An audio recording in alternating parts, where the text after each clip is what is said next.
Hello, ഇന്ന് നമ്മൾ ഈ വീഡിയോയിൽ ചെയ്യാൻ പോകുന്നത് ഈ ഒരു ഫ്രെയിം എങ്ങനെ സ്റ്റിഫ്നെസ് മെത്തേഡ് യൂസ് ചെയ്തിട്ട് അനലൈസ് ചെയ്യാമെന്നുള്ളതാണ്. ഈ ഒരു കേസിലെന്ന് പറഞ്ഞു കഴിഞ്ഞാൽ നമുക്കറിയാം ഹൊറിസോണ്ടൽ റിയാക്ഷൻ ഉള്ളത് കാരണം ഒരു ഹൊറിസോണ്ടലും രണ്ട് ജോയിൻസിൽ രണ്ട് റൊട്ടേഷൻസും ഉണ്ടാവും. സോ ഡിഗ്രീസ് ഓഫ് ഫ്രീഡം 3 ആയിട്ട് കിട്ടും. ആൻഡ് അത് ഈ ഫിഗറിൽ മാർക്ക് ചെയ്തിട്ടുണ്ട് 1, 2 and 3. നെക്സ്റ്റ് സ്റ്റെപ്പ് എന്ന് പറഞ്ഞു കഴിഞ്ഞാൽ നമ്മൾ കോർഡിനേറ്റ്സ് മാർക്ക് ചെയ്യാണ്. സ്റ്റിഫ്നെസ് മെത്തേഡ് ചെയ്യുമ്പോൾ നമുക്ക് രണ്ട് കോർഡിനേറ്റ്സ് ഉണ്ട്, ഗ്ലോബൽ കോർഡിനേറ്റ്സും എലമെൻറ്റ് കോർഡിനേറ്റ്സും. ഗ്ലോബൽ കോർഡിനേറ്റ്സ് എന്ന് പറഞ്ഞു കഴിഞ്ഞാൽ നമ്മൾ ഈ ഒരു ഫിഗറിൽ ഡിഗ്രീസ് ഓഫ് ഫ്രീഡത്തിൽ ഏതൊക്കെ കോർഡിനേറ്റ്സ് മാർക്ക് ചെയ്തിട്ടുണ്ടോ അതൊക്കെ തന്നെയാണ്. സോ അത് ഏതൊക്കെയാണ് വരിക? R1, R2 and R3. Then element coordinates എന്ന് പറയുമ്പോൾ നമ്മൾ ഈ ഒരു ഫ്രെയിമിൻ്റെ 3 എലമെൻറ്റ്സ്, എത്ര എലമെൻറ്റ്സ് ഉണ്ടോ ആ ഓരോ എലമെൻറ്റ്സിൻ്റെയും 2 എൻഡ്സിൽ കൊടുക്കുന്ന റൊട്ടേഷൻസ് ആണ്. സോ Q1 വരും, Q2 വരും, സെക്കൻഡ് എലമെൻറ്റിന് Q3, Q4 വരും, തേർഡ് എലമെൻറ്റിന് Q5 ആൻഡ് Q6 വരും. ഇത്രയാണ് എലമെൻറ്റ് കോർഡിനേറ്റ്സ് എന്ന് പറയുന്നത്. ദെൻ ഇതിനെ ബേസ് ചെയ്തിട്ട് നമ്മൾ ഫോഴ്സ് മെട്രിക്സ് ചെയ്യുമ്പം നമുക്ക് ഫോഴ്സ് മെട്രിക്സ് കണ്ടുപിടിക്കണം. ഫോഴ്സ് മെട്രിക്സിൽ അവസാനം ഉണ്ടാവുന്ന വാല്യൂസ് എന്ന് പറഞ്ഞു കഴിഞ്ഞാൽ അതൊരു ഇവിടെ 3 ഡിഗ്രീസ് ഓഫ് ഫ്രീഡം ഉള്ളത് കൊണ്ട് ഒരു 3 മെട്രിക്സ് ആയിരിക്കും നമുക്ക് കിട്ടുക. 3 ഫോഴ്സസ് വരുന്ന ഒരു 3/1 മെട്രിക്സ് ആയിരിക്കും കിട്ടുന്നത്. അതിന് വേണ്ടിയിട്ട് ഫസ്റ്റ് നമ്മൾ ഫിക്സ്ഡ് ആൻഡ് മൊമെൻറ്റ് കാൽക്കുലേറ്റ് ചെയ്യും. ഇതിൽ ഓരോ എലമെൻറ്റ്സിനെ ഫിക്സ്ഡ് ആൻഡ് മൊമെൻറ്റ്സ് കാൽക്കുലേറ്റ് ചെയ്യും. ഓരോ എലമെൻറ്റ്സിനെയും കാൽക്കുലേറ്റ് ചെയ്യുമ്പം ഈ ഒരു ഫസ്റ്റ് വേർട്ടിക്കൽ എലമെൻ്റ് എടുക്കുകയാണെങ്കിൽ അതിന് എക്സെൻട്രിക് ആയിട്ട് ആണ് ഒരു പോയിന്റ് ലോഡ് ആക്ട് ചെയ്യുന്നത്. അങ്ങനത്തെ കേസിൻ്റെ ഒരു സ്റ്റാൻഡേർഡ് കേസ് പറയുകയാണെങ്കിൽ ലെഫ്റ്റ് സൈഡിൽ നിന്ന് A ഡിസ്റ്റൻസ് മാറിയും റൈറ്റ് സൈഡിൽ നിന്ന് B ഡിസ്റ്റൻസ് മാറിയും ഒരു W ലോഡ് ആക്ട് ചെയ്യുന്നുണ്ടെങ്കിൽ അതിൻ്റെ ലെഫ്റ്റ് എൻഡിലെ ഫിക്സ്ഡ് ആൻഡ് മൊമെൻറ്റ് എന്ന് പറയുന്നത് WB²/L², റൈറ്റ് എൻഡിലത് WA²B/L² ആയിരിക്കും. ആൻഡ് അവിടുത്തെ റിയാക്ഷൻ എന്ന് പറഞ്ഞാൽ ലെഫ്റ്റ് എൻഡിൽ WB/L റൈറ്റ് എൻഡിൽ WA/L ആണ്. ഇത് സ്റ്റാൻഡേർഡ് കേസാണ്. സോ ഇത് ഈ പാറ്റേണിൽ തന്നെ പഠിച്ചു വെക്കണം. ആൻഡ് ആ ഒരു ഇക്വേഷൻ സബ്സ്റ്റിറ്റ്യൂട്ട് ചെയ്യുമ്പോൾ നമുക്ക് ഇവിടുത്തെ റൊട്ടേഷൻ 1.44ഉം ഇവിടുത്തത് 0.96ഉം ആയിട്ടും കിട്ടും. റിയാക്ഷൻ 0.8ഉം 1.2 ആയിട്ടും കിട്ടും. ദെൻ നെക്സ്റ്റ് ഒരു സ്റ്റാൻഡേർഡ് കേസ് എന്ന് പറഞ്ഞാൽ UDL ആക്ട് ചെയ്യുന്ന കേസിലാണ്.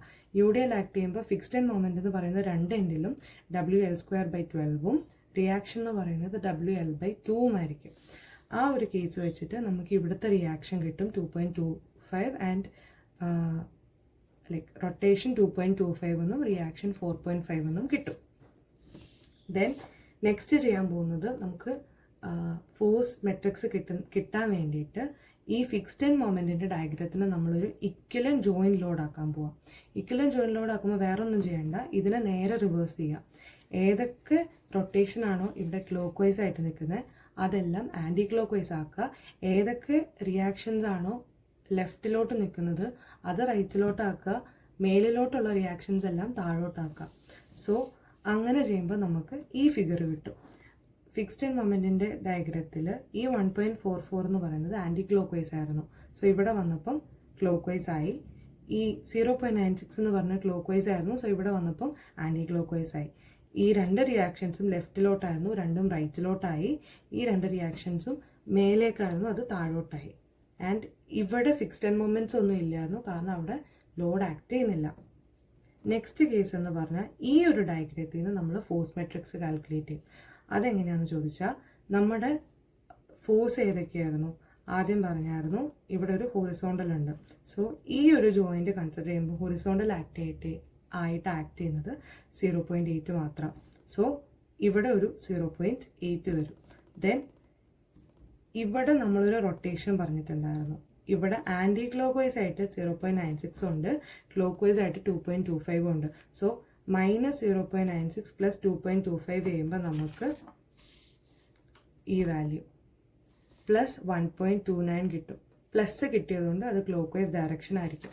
ആൻഡ് ഇവിടെ ആൻറ്റി ക്ലോക്ക് വൈസ് ആയിട്ട് ഒരു 2.25 ആക്ട് ചെയ്യുന്നുണ്ട്, അത് ഇവിടെ എടുത്തെഴുതും. അങ്ങനെ നമ്മൾ പ്ലോട്ട് ചെയ്ത ഡയഗ്രമാണ് അനാലിസിസ് സ്ട്രക്ചറായിട്ട് യൂസ് ചെയ്യുന്നത്. ആൻഡ് ഈ 3 വാല്യൂസും എടുത്തെഴുതുന്നതായിരിക്കും നമ്മുടെ ഫോഴ്സ് മെട്രിക്സ് ക്യാപിറ്റൽ R എന്ന് പറയുന്നത്. ദെൻ ഇവിടെ റൈറ്റിലോട്ട് ആക്ട് ചെയ്യുന്നത് കൊണ്ട് പോസിറ്റീവ് എടുത്തു, ക്ലോക്ക് വൈസ് ഉള്ളത് പോസിറ്റീവ്, ആൻറ്റി ക്ലോക്ക് വൈസ് ഉള്ളത് നെഗറ്റീവ്. ദെൻ നെക്സ്റ്റ് ഇത് ഡിസ്പ്ലേസ്മെൻറ്റ് ട്രാൻസ്ഫോർമേഷൻ മെട്രിക്സ് ആണ് ബീറ്റ. ഇത് കാൽക്കുലേറ്റ് ചെയ്യാൻ വേണ്ടിയിട്ട് നമ്മൾ ആദ്യം R1 വാല്യൂ ഈക്വൽ ടു 1 എടുക്കും, then R2 value equal to 1 എടുക്കും, then R3 value equal to 1 എടുക്കും. ഓരോ കേസിലും വരുന്ന റൊട്ടേഷൻ വാല്യൂസ് എടുത്തിട്ടായിരിക്കും നമ്മൾ മെട്രിക്സ് ഫോം ചെയ്യുന്നത്. സോ R1 ഈക്വൽ ടു 1 എടുക്കുമ്പം ഹൊറിസോണ്ടലാണ്, സ്വേ ഉണ്ടാവും. ഇവിടെ തീറ്റ മാർക്ക് ചെയ്തു. തീറ്റ മാർക്ക് ചെയ്യുന്നത് വേർട്ടിക്കലിലോട്ടായിരിക്കും ആ സ്വേ ചെയ്ത് നിൽക്കുന്നതെന്ന്. ആൻഡ് നമുക്കറിയാം delta equal to L theta ആണ്. സോ ഡെൽറ്റ ഈക്വൽ ടു ഇവിടുത്തെ ലെങ്ത് എന്ന് പറഞ്ഞാൽ 5 ആൻഡ് തീറ്റ. ഇതിൽ നിന്ന് നമുക്ക് theta equal to delta by 5 കിട്ടും. ആൻഡ് ഡെൽറ്റ ഈക്വൽ ടു 1 ആണ് നമുക്കറിയാം. So theta equal to 1/5. Same രീതിയിൽ ഇപ്പുറത്തെ എടുക്കുമ്പം എൽ വാല്യൂ 3 ആയിരിക്കും. Then delta equal to 3 theta. അതിൽ നിന്ന് theta equal to delta by 3. ഡെൽറ്റയുടെ വാല്യൂ 1 ആണ്. So theta equal to 1/3. ഇത് R ഈക്വൽ ടു 1ൻ്റെ 2 തീറ്റ വാല്യൂസ് ആണ്. ദെൻ വരുന്നത് taking R2 equal to 1. R2 equal to 1 എന്ന് പറയുമ്പം ഇവിടെയുള്ള റൊട്ടേഷൻ എന്ന് പറയുന്നത് ഈക്വൽ ടു 1 ആയിരിക്കും. ആൻഡ് ഈ റൊട്ടേഷൻ എങ്ങനെയാണ്? ക്ലോക്ക് വൈസ് ആണ്. സോ ഈ ഒരു ബീം കൺസിഡർ ചെയ്യുവാണെങ്കിൽ ഇവിടെ ക്ലോക്ക് വൈസ് വരുമ്പോൾ എങ്ങനെയാണ്? ഇങ്ങനെയായിരിക്കും. സോ നമുക്ക് ഇവിടെ കിട്ടുന്നത് ഈ ഒരു ഡയഗ്രാം ആയിരിക്കും.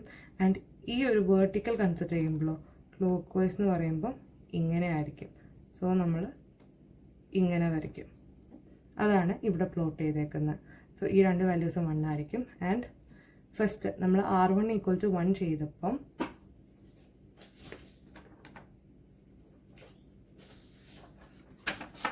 ഓക്കെ ഈ ഫിഗറിൽ കിട്ടിയായിരുന്നു ഇവിടുത്തെ വാല്യൂ തീറ്റയാണ്. So theta equal to 1/5. ഇത് ആൻറ്റി ക്ലോക്ക് വൈസ് ആണ്. സോ -1/5 എടുത്തു. നെക്സ്റ്റ് കേസ് എവിടെയാണ്? ഈ ജോയിൻറ്റ്. ഫസ്റ്റ് ഈ ഒരു എലമെൻ്റ് എടുക്കുന്നത്. അതിനകത്ത് ഈ ജോയിൻ്റ് എടുക്കുമ്പോഴും ഇവിടെ ആൻറ്റി ക്ലോക്ക് വൈസ് തീറ്റ 1/5 ആണ്. സോ -1/5. ദെൻ ഈ ഒരു എലമെൻ്റ് എടുക്കുമ്പം 2 എൻഡിലും 0 ആയിരിക്കും. സോ 0 0. പിന്നെ ഈ ഒരു എലമെൻ്റ് എടുക്കുമ്പം ഇവിടെ ആൻറ്റി ക്ലോക്ക് വൈസ്, ഇവിടെയും ആൻറ്റി ക്ലോക്ക് വൈസ്. 2 കേസിലും 1/3 ആണ്. സോ -1/3 -1/3. നെക്സ്റ്റ് ഇതെന്ന് പറഞ്ഞു കഴിഞ്ഞാൽ ഈ കേസിൽ ഈ എൻഡ് എടുക്കുവാണെങ്കിൽ 0 ആണ്. ഇവിടെ 1 ഉണ്ട്. സോ 1. ദെൻ ഈ ഒരു എലമെൻ്റ് എടുക്കുമ്പം ഇവിടെ 1 ഉണ്ട്, 0. സോ 1 0.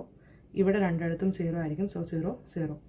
നെക്സ്റ്റ് ഇത് R3 ഈക്വൽ ടു 1 എടുത്തപ്പം R3 ഈക്വൽ ടു 1 വരുമ്പോൾ ഈ ഒരു സെയിം പാറ്റേണിൽ ക്ലോക്ക് വൈസ് ആണ്. സോ ഇവിടെ ക്ലോക്ക് വൈസ് വരുമ്പോൾ ഇങ്ങനെ ആയിരിക്കും ഫിഗർ വരിക. ഇവിടെ പുറത്തോട്ടല്ല പോവുക, പകരം ക്ലോക്ക് വൈസ് ആയതുകൊണ്ട് ഇങ്ങനെ വരും. സോ ഇവിടെ എങ്ങനെയായിരിക്കും വാല്യൂ വരിക? 0 0 0 1 1 0. അതാണ് ഇവിടെ എഴുതിയേക്കുന്നത്. സോ അങ്ങനെ നമുക്ക് displacement transformation matrix beta matrix കിട്ടി.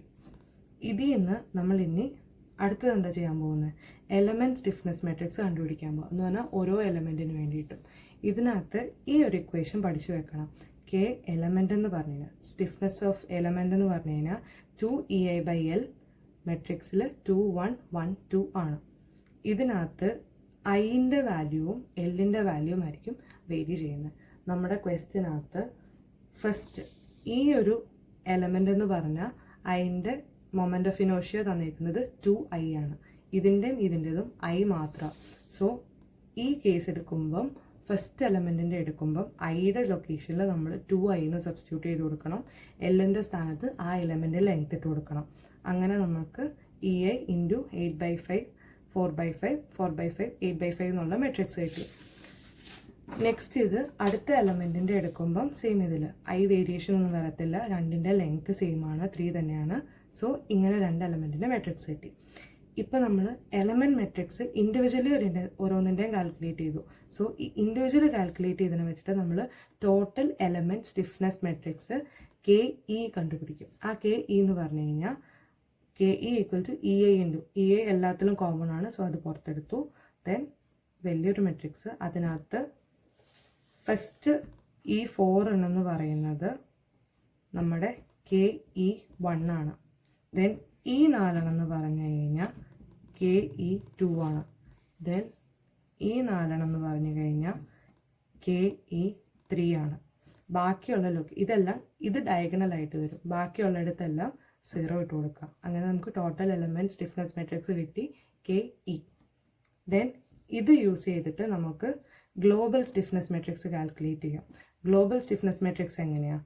Beta transpose into KE into beta. അതിൽ ബീറ്റ ട്രാൻസ്പോസ് എന്ന് പറയുമ്പം ഈ ബീറ്റ മെട്രിക്സിൻ്റെ കോളം എല്ലാം റോ ആയിട്ടും റോ എല്ലാം കോളം ആയിട്ടും എഴുതണം. സോ ഇവിടെ എങ്ങനെ വരും? ഈ കോളം റോ ആയിട്ട് എഴുതും. അങ്ങനെ ഓരോ കോളത്തിനെയും ചെയ്യും. ദെൻ KE ഈ മെട്രിക്സ് അതേപടി ഇവിടെ എടുത്ത് എഴുതും. ബീറ്റ എന്ന് പറയുമ്പോൾ വീണ്ടും ഈ മെട്രിക്സ് ഇവിടെ എടുത്ത് എഴുതും. സോ നമ്മുടെ ഫസ്റ്റ് മെട്രിക്സ് എന്ന് പറഞ്ഞാൽ 3/6 മെട്രിക്സ് ആണ്. ദെൻ KE വരുമ്പോൾ 6/6 മെട്രിക്സ് ആണ്. സോ ഇത് രണ്ടും മൾട്ടിപ്ലൈ ചെയ്ത് കഴിയുമ്പോൾ നമുക്ക് ഒരു 3/6 മെട്രിക്സ് കിട്ടും. അത് ഇൻറ്റു നമ്മുടെ ബീറ്റ മെട്രിക്സ് എന്ന് പറയുന്നത് 6/3 ആണ്. അത് രണ്ടും മൾട്ടിപ്ലൈ ചെയ്യുമ്പോൾ നമുക്കൊരു 3/3 മെട്രിക്സ് കിട്ടും. ആ 3/3 മെട്രിക്സ് ആണ് ഈ എഴുതി വെച്ചേക്കുന്നത്. അതിനകത്ത് EI കോമൺ ആയിട്ട് പുറത്തുണ്ട്. ദെൻ ഗ്ലോബൽ ഡിസ്പ്ലേസ്മെൻറ്റ് മെട്രിക്സ് കണ്ടുപിടിക്കും. അതിന് വേണ്ടിയിട്ട് ഇക്വേഷൻ ഉണ്ട്. Small letter R matrix equal to K inverse into capital R. അതിൽ K ഇൻവേഴ്സ് എന്ന് പറയുമ്പം EI ഒന്നുള്ളത് 1/EI ആവും. ഈ മെട്രിക്സ് ഇതേപടി എടുത്ത് ഇൻവേഴ്സ് എഴുതി നമ്മൾ R മെട്രിക്സ് ആദ്യം കണ്ടുപിടിച്ച് വെച്ചേക്കുന്ന ഫോഴ്സ് മെട്രിക്സ് ഇവിടെ എടുത്ത് എഴുതും. ഇൻവേഴ്സ് നമുക്ക് ഡയറക്റ്റ്ലി കാൽക്കുലേറ്ററിൽ ചെയ്യാൻ പറ്റും. അങ്ങനെ സോൾവ് ചെയ്യുമ്പോൾ നമുക്ക് ഗ്ലോബൽ ഡിസ്പ്ലേസ്മെൻറ്റ് മെട്രിക്സ് R കിട്ടും. അതായത് R1 equal to R2 equal to R3 equal to values കിട്ടും. ഇതിൽ നിന്ന് നമുക്ക് എലമെൻറ്റ് ഡിസ്പ്ലേസ്മെൻറ്റ് മെട്രിക്സ് കാൽക്കുലേറ്റ് ചെയ്യാൻ പറ്റും. എലമെൻറ്റ് ഡിസ്പ്ലേസ്മെൻറ്റ് മെട്രിക്സ് Q എന്ന് പറഞ്ഞാൽ ബീറ്റ ഇൻറ്റു R ആണ്. അതിന് ബീറ്റ മെട്രിക്സും R മെട്രിക്സും എഴുതി കഴിയുമ്പോൾ ഒരു 6/3 3/1 മെട്രിക്സ് ചെയ്യുമ്പോൾ നമുക്കൊരു 6/1 മെട്രിക്സ് കിട്ടും. അത് സോൾവ് ചെയ്തെടുക്കാം. അത് സോൾവ് ചെയ്യുന്നത് വെച്ചിട്ട് അടുത്തത് എലമെൻറ്റ് ഫോഴ്സസ് ആണ്. എലമെൻറ്റ് ഫോഴ്സസിന് ഡയറക്റ്റ് ഇക്വേഷൻ ഉണ്ട് KEQ. അത് സോൾവ് ചെയ്ത് കഴിയുമ്പോൾ നമുക്കൊരു 6/1 മെട്രിക്സ് കിട്ടും. ദെൻ ഫൈനൽ മൊമെൻ്റ് എന്ന് പറഞ്ഞു കഴിഞ്ഞാൽ നമ്മൾ ഫസ്റ്റ് ആ സ്ട്രക്ചറിന് കാൽക്കുലേറ്റ് ചെയ്ത് വെച്ചിരുന്ന ഫിക്സ്ഡ് ആൻഡ് മൊമെൻറ്റ് പ്ലസ് നമ്മൾ കാൽക്കുലേറ്റ് ചെയ്ത ഓരോ എലമെൻറ്റിൻ്റെ ഫോഴ്സസും. സോ ഈ വാല്യൂസ് ഫിക്സ്ഡ് ആൻഡ് മൊമെൻറ്റിൻ്റെ വാല്യൂസ് എടുക്കേണ്ടത് നമ്മൾ ഫസ്റ്റ് ഇക്വലൻ ജോയിനിലോട് കാൽക്കുലേറ്റ് ചെയ്യുന്നതിന് മുന്നേ ഫിക്സ്ഡ് ആൻഡ് മൊമെൻറ്റ് വരച്ചിട്ടുണ്ട് ഓരോ എലമെൻറ്റിൻ്റെ. അതിൽ നിന്നാണ് വാല്യൂസ് എടുക്കേണ്ടത്. ആൻഡ് ഇത് നമ്മൾ ഇപ്പോൾ കാൽക്കുലേറ്റ് ചെയ്ത് ഫോഴ്സ് മെട്രിക്സിന്. സോ ഇത് രണ്ടും ആഡ് ചെയ്യുമ്പോൾ നമുക്ക് ആ സ്ട്രക്ചറിൻ്റെ അല്ലെങ്കിൽ ആ ഒരു ഫ്രെയിമിൻ്റെ ഫൈനൽ മൊമെൻറ്റ് കിട്ടും. ഈ ഫൈനൽ മൊമെൻറ്റ് യൂസ് ചെയ്തിട്ട് നമുക്ക് ഫിഗർ വരയ്ക്കാൻ പറ്റും. ഇനി ഫിഗർ പ്ലോട്ട് ചെയ്യുന്നത് എങ്ങനെയാണെന്ന് ചോദിച്ചാൽ ഫസ്റ്റ് ഇവിടെ നമുക്ക് -1.305 കിട്ടിയിട്ടുണ്ട്. സോ അത് ഈ പോയിന്റിൽ മൈനസ് ആണ്. So anticlockwise -1.305. Next ഇത് 1.669 അത് ഈ പോയിന്റിൻ്റെ. സോ ഇവിടുന്ന് പോസിറ്റീവ് ആയതുകൊണ്ട് ക്ലോക്ക് വൈസ് എടുത്തു. ഇവിടെ വന്ന് നമ്മൾ കണക്ട് ചെയ്തു. ദെൻ ആ സെയിം രീതിയിൽ ഇവിടെ -1.722 അത് ഈ ബീമിൻ്റെ ഈ ഒരു പോയിന്റില്ല. സോ നെഗറ്റീവ് ഉണ്ട്, ആൻറ്റി ക്ലോക്ക് വൈസ് ആണ്. So anticlockwise mark ചെയ്തു. അങ്ങനെ ഓരോ പോയിന്റിനെ മാർക്ക് ചെയ്ത് കഴിയുമ്പോൾ നമ്മൾ ആ ഒരു എലമെൻറ്റിൻ്റെ മാക്സിമം മൊമെൻറ്റ് കാൽക്കുലേറ്റ് ചെയ്യും. ഈ ഒരു കേസിൽ മാക്സിമം മൊമെൻറ്റ് എത്രയാണ്? ഇതിനകത്ത് ലോഡെന്ന് പറഞ്ഞാൽ ഒരു W ലോഡ് എക്സെൻട്രിക് ആയിട്ട് ആക്ട് ചെയ്യുക. സോ അവിടുത്തെ മാക്സിമം മൊമെൻറ്റ് എന്ന് പറഞ്ഞാൽ WAB/L ആണ്. സോ നമുക്ക് 2.4 കിട്ടി. അത് ഇവിടെ ആ ലോഡ് ആക്ട് ചെയ്യുന്ന പോയിന്റിൽ പ്ലസ് 2.4 വരും. ദെൻ ഇവിടെ എന്താ ഒരു UDL ആക്ട് ചെയ്യുന്നുണ്ട്. UDL ആക്ട് ചെയ്യുമ്പോൾ അവിടുത്തെ എത്രയായിരിക്കും മാക്സിമം? WL²/8. അങ്ങനെ നമുക്ക് 3.375 കിട്ടും. അത് നമ്മളിവിടെ പ്ലോട്ട് ചെയ്തിട്ടുണ്ട്. ഇത് രണ്ടും ഇവിടെ ലോഡൊന്നുമില്ല, അതുകൊണ്ട് അവിടുത്തെ മാക്സിമം മൊമെൻ്റ് ഒന്നുമില്ല. ഈ നമ്മൾ കാൽക്കുലേറ്റ് ചെയ്തേക്കുന്ന ഫൈനൽ മൊമെൻറ്റേ ഉള്ളൂ.